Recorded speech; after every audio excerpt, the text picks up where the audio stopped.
அன்பு நண்பர்களே, உலகத்தமிழ் உறவுகளே, அனைவருக்கும் வணக்கம். இது மின்னல் கலைக்கூடம் வழங்கும் தமிழ் மூலம் ஹிந்தி கற்போம் வாங்க. பாடம் 58.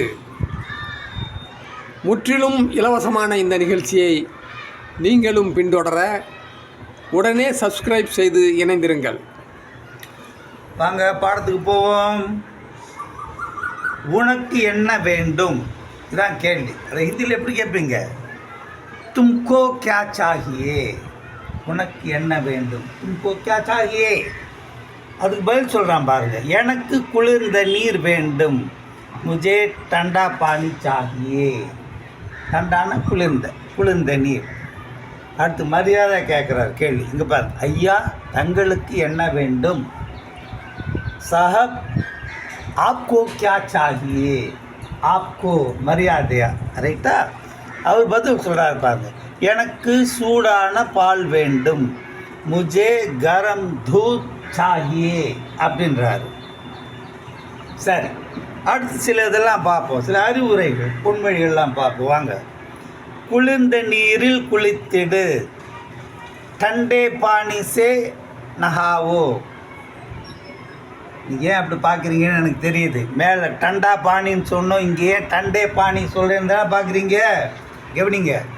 குளிர்ந்த நீரில் குளித்திடு, ஒரு வேற்றுமை உருவு வருது இல்லை, சே, அதனால டண்டாங்கிறது டண்டேன்னு மாறும். டண்டே பானி சே நஹாவோ, குளிர்ந்த நீரில் குளித்திடு. அடுத்து, குளித்த பிறகே காலை ஆகாரம் சாப்பிடு. நம்ம சின்ன பிள்ளை இருக்கும்போது எல்லாம் சொல்லுவாங்கல்ல, கூழானாலும் குளித்து குடி. குளித்த பிறகே காலை ஆகாரம் சாப்பிடு. நஹானே பாத் ஹி, குளித்த பிறகே, எம்பட்டிக்கா சொல்கிறல்ல, நஹானே பாத் ஹி நாஷ்டா கரோ. மூத்தோர் சொல்வதை கேள், படம் கி பாத் சுனோ. அடுத்து, எப்போதும் உண்மையே பேசு, ஹமேஷா சச் போலோ, எப்பயும் உண்மையே பேசு. பிறருக்கு உதவி புரிந்திடு, दूसरों की सहायता करो. ஏன் கீ போட்டிருக்கோம்? சகாயத்தாங்கிறது பெண் பால், அது பார்க்கணும். ஆண் பால் பெண் பால்.